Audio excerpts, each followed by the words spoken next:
OG Rose here, and today we're going to be doing short pieces on thinking about thinking number 4, and we're going to be reviewing, just giving a summary of a number of short pieces that have to deal with thinking, mental models, epistemology, and things like that. And this first one is called Monoexplanations. It's going to be the more personal side of monotheorism, and in monotheorism we talk about the human tendency. It seems just kind of natural of the brain to try to see everything according to a single theory, some sort of theory of everything, as opposed to multiple theories or multiple mental models based on the situation.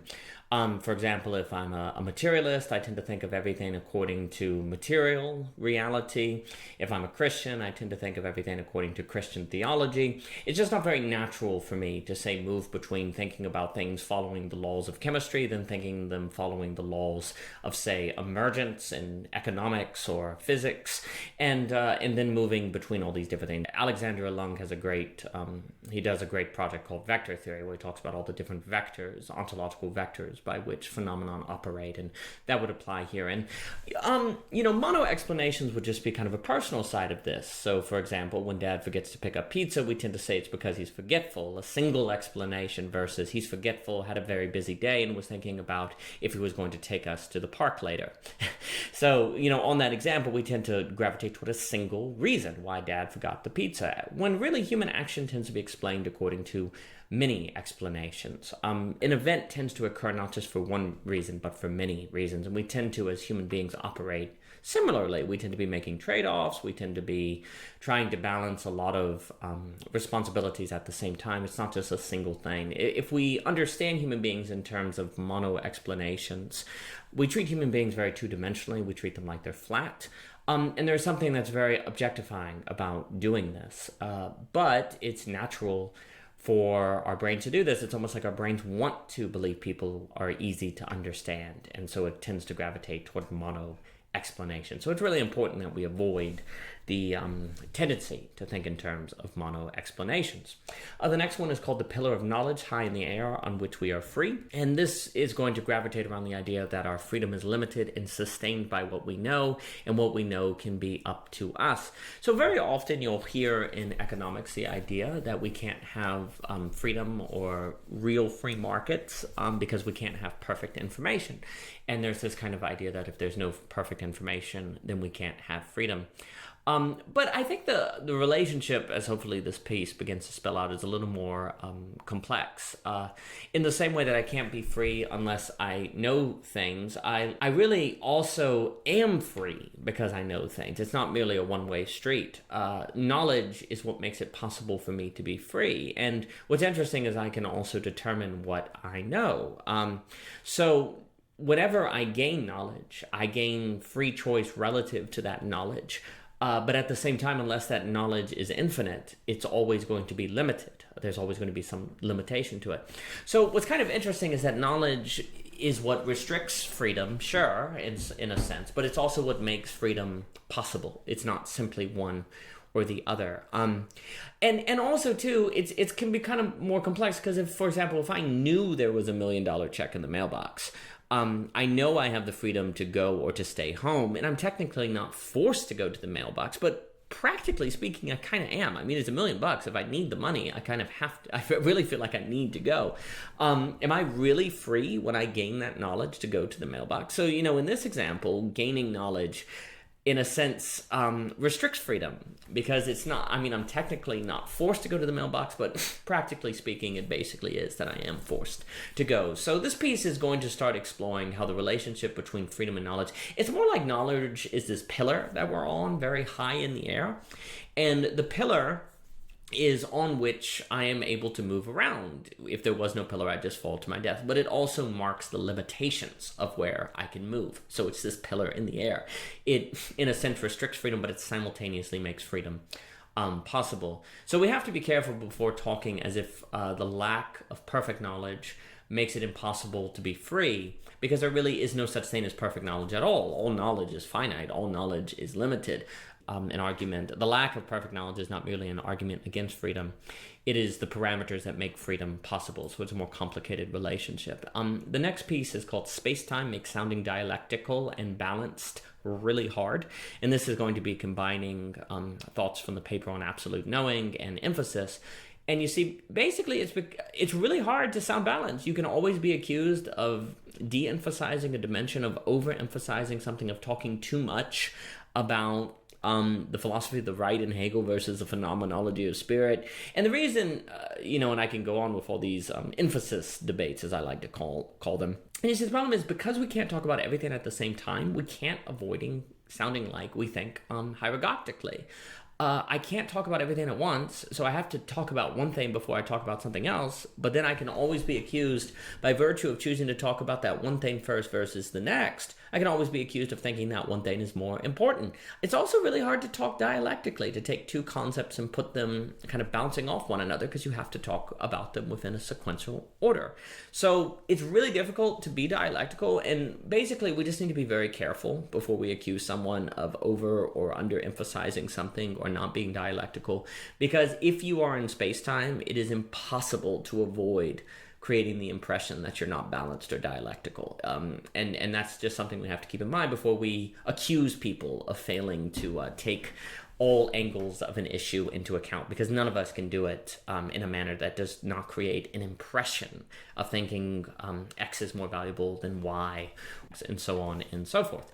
The next piece is called Critical People Aren't Critical Thinkers. And what this is going to get into is how just because we're critical of something doesn't mean we're critically thinking about it.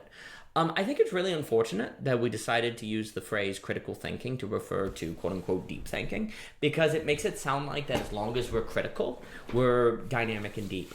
But it's really easy just to be critical of a movie and not actually, and say it's bad and not necessarily have thought deeply about it. I can say, oh, that new movie on Netflix, Don't Look Up, is bad.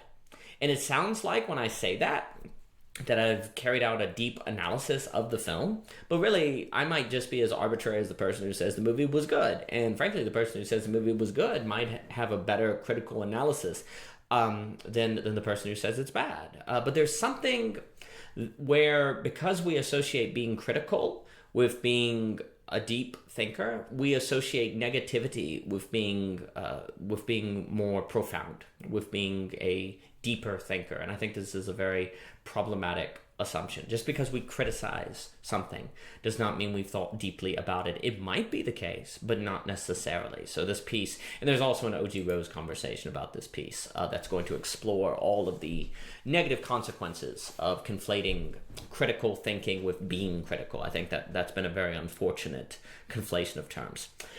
This next piece is going to be called The Moral Ring of Althea, and it's basically going to argue that there's probably a connection between our ability to think deeply, to be creative, and so forth, and how ethical we are. And it's going to allude, the title alludes to the Ring of Gyges story in Plato, which is this idea that if you found an invisible ring and could get away with everything you wanted, every crime, every murder, so on and so forth, should you do it? And Plato basically wants to say the problem with vice is not so much that you get caught, but that it destroys your soul. Your soul splinters, it falls apart, and you're not able to live a good life because you know you did something bad. So basically guilt. You could talk about guilt having this shattering impact on the soul.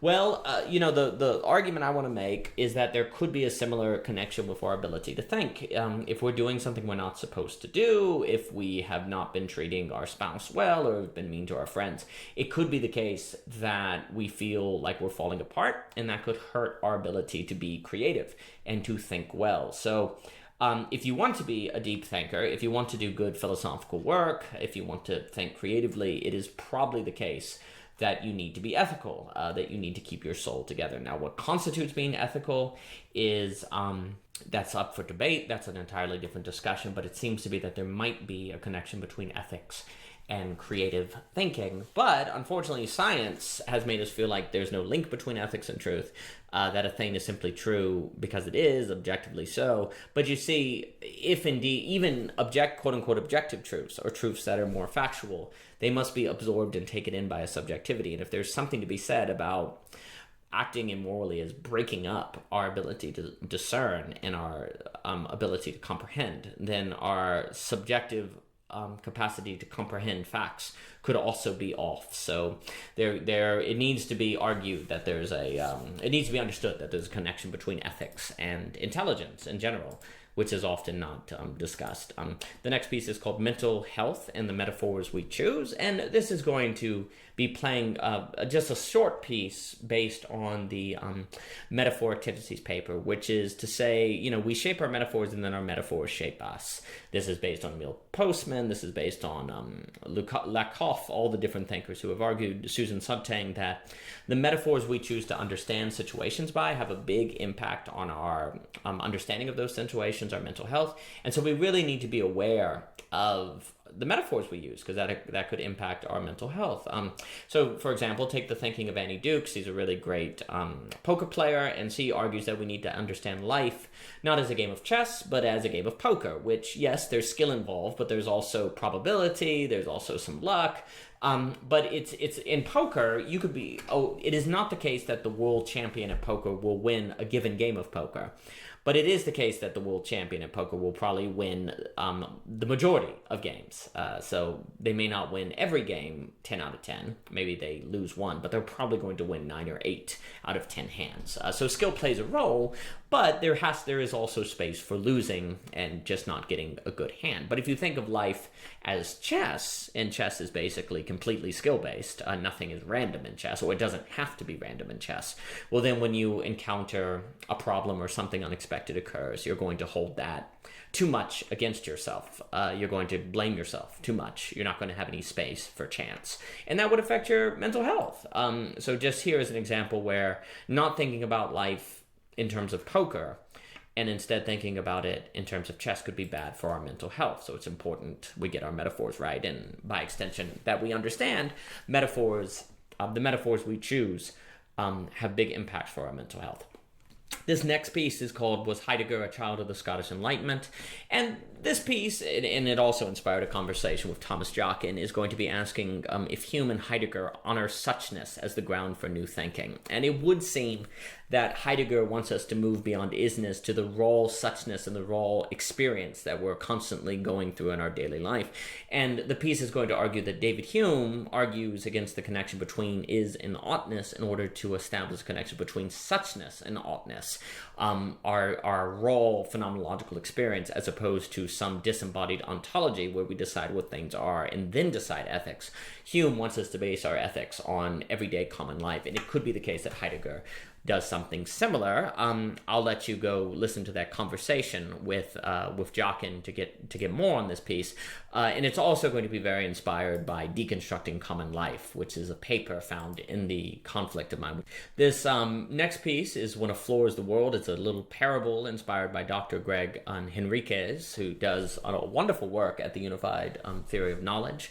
And here it's going to argue that if you were on a floor and you thought that apartment was the entire world, and there was someone else on that floor with you, and you started hearing noises underneath, or there were cracks, your only way to understand what caused it would be, if there was no natural explanation, would be to blame it on the other person in the room, when really it could be the people living under you, or it could be someone outside with a wrecking ball who is bringing the damage. But if you're stuck to thinking that that apartment is the whole world, you're not going to have any way to understand what's happening to you, except in terms of blaming the other person. This idea will also, I think, have implications for vector theory that Mr. Alung talks about, but it's a very short parable. It doesn't take long to read. The next piece is called The Forbidden Bite, and again, there's an O.G. Rose conversation about this one, but the idea here is to point out that in the Garden of Eden, what's forbidden is not the fruit so much as Adam biting the fruit. The fruit itself, we don't have reason to think that it's necessarily poisonous or that it's bad to look at or to touch, but there's something about biting. And here that would mean the immoral act, quote unquote, is based on an action, not a thing. And that would mean we would locate immorality in action, not ontology, not in being. And I think it's very important because we tend to think of things as either being good or bad, when really we need to think of action as good or bad, or relation as good and bad. And also this would put the emphasis on relation, not thingness, and that I think is critical for understanding the world. This next piece is just praising Dr. Cadell Lass on his presentation, Jordan Peterson's Situates Love as a Key to Truth and Meaningful Revelation, and this is just reviewing Dr. Lass' wonderful presentation over at Parallax, where he's going to talk about where he's going to ask the question, what does Jordan Peterson say about a particular historic moment? And for me, based on our conversation with on Absolute Knowing, I like to ask, what is consciousness learning about itself, thanks to Peterson? And basically, it seems to be that there's a hunger today for an observation of the subject. To understand that the human subject plays a very serious role in society and what happens in it. That just explaining facts or just looking at information is not enough. We could say, if we are alluding to Hegel, that Peterson focuses on the absolute more than just the truth, and there seems to be a real hunger, a collective hunger for that today. And that's one of the reasons Mr. Peterson is popular, as well as so his positions, obviously, against what he calls cultural Marxism. Although it's questionable if cultural Marxism is a thing, it does seem to at least refer to it refers to a sentiment that people have today that Mr. Peterson has tapped into, that people want, that they're hungry for. So again, Cadell Last is going to explore why exactly Jordan Peterson is so popular today. The next one is just going to be comments on being human in the digital catastrophe. This is a short piece based on a dialogue between Johannes and James Polois, if I'm saying his name correctly, where he's going to say that today we're losing humanness. We have Facebook's Meta coming. We have the loss of memory of what it is to be human. It's becoming increasingly impossible to be outside a algorithm, a database, some sort of information source. So how can we be human if we can no longer be outside the system, the information, the internet? What does it even mean to be human if we can't remember being outside the internet? What does that mean? So it's a really good conversation. I would highly suggest that you give it a listen. The next piece is going to be blurring computation, perception, dialogos, and the like as all computation. And this is going to critique the idea that we tend to think of everything the brain does as being like a computer. We understand what the brain does as computation. And that tends to be the predominant metaphor that we use to understand thinking, and ourselves even. We think of human beings as these rational animals that are primarily engaged in computation. This is problematic because if that's the only metaphor we use, we talked earlier how metaphors shape our mental health, and we're captured by that language, which is capture is a term from Deleuze. And that's going to really make us think that we are already computers, which, if we allude back to the Johannes conversation on being human, then it seems just natural for us to become fully technological, to plug into Meta, because there's nothing unique about human beings that would be lost, because all we do is we're just biological computers. But we really want to be careful to be what could be called monometaphoric, which alludes to monotheism, monoexplanation. We need to be polymetaphoric, because it would seem that different metaphors apply to different activities of the brain. So if we take perception, which is just the raw taking in of the world around us, that seems to be more like us being a sponge than it is a computer. We just take in what's around us. Daydreaming. The act of daydreaming seems more akin to a garden than it does a computer. There are just these thoughts that seem to grow out of they just pop through the surface suddenly, and there they are. Dialogos, which is a term from John Vervaeke, that seems to be more like a jazz performance, where you have these conversations with people, you don't know what you're going to say next, and then something just arises, and boom, there it is. And that doesn't seem to be what a computer does. It seems to be more like jazz. But dialogos, daydreaming, perception, just these three examples here, we're not going to have the right metaphors to understand how these things happen if we just think of everything the human being does as a computer. And if we need these three things to make it in the 21st century, in our world today, then the metaphors we have are not going to help us engage in these kinds of thinking that we need. This next piece is called Persuasion Keeps Correctness from Feeling Totalitarian, but what if persuasion is impossible? If someone tells me that I need to do X, but they don't persuade me for why I need to do X, then it will feel oppressive. Persuasion helps me not feel like I'm oppressed, and persuasion has this very important role in democracy to make everyone feel like they're doing things freely. It's a way that you give direction, but not by force. So persuasion is really, really important, and where people feel oppressed, they can revolt, they can rise up, the social order can start to fall apart. So we need to be persuasive in order to keep there from being that backlash. But what if it was the case, though, that persuasion didn't work. And what if it was, we reference that movie Don't Look Up. What if it was impossible to persuade people that global warming was coming, or some major cataclysmic event? Well, then that would mean we couldn't persuade. We would have to use force. But of course, people will not respond very well to this. And so if persuasion is necessary to keep people from feeling oppressed, but persuasion doesn't work, then it seems pretty inevitable that people are going to feel oppressed. And if that's the case, maybe this starts to allude to the main question of the conflict of mind, which is, why does history repeat? Well, if this is an unavoidable situation, then that's why history repeats. And if thinking, it would ultimately suggest that thinking is incapable of ultimately being persuasive, which is explored, a train of thought explored in The Map is Indestructible, the final book of the Truism of the Rational trilogy. So it's a real problem that we have to examine and to look into and to see what it means. It's tempting to give up on persuasion early, to just throw in the towel because we get so frustrated with people, but we have to be careful to do that. The next piece is called The Meaning Crisis as a Sign of Hope, and there's an audio summary on this piece and a O.G. Rose conversation. And basically, to put it very quickly, the meaning crisis is a result of us holding ourselves to higher standards, of us not allowing our minds to think in terms of fascism, fundamentalism, givens, because those are all totalitarianism, oppression, racism, because all of those do indeed give us meaning. Fascism can give us meaning. Racism can give us meaning. But we today have decided we're not going to find meaning that way, but we could. So it's important to realize that the meaning crisis, sometimes it sounds like we've stumbled into something we can't find our way out of, when really it's more the case that we're holding ourselves to a higher standard. And I'll let you explore the piece or the audio summary for more on that. And this last one is the Metaphysicist and the Metaphysician.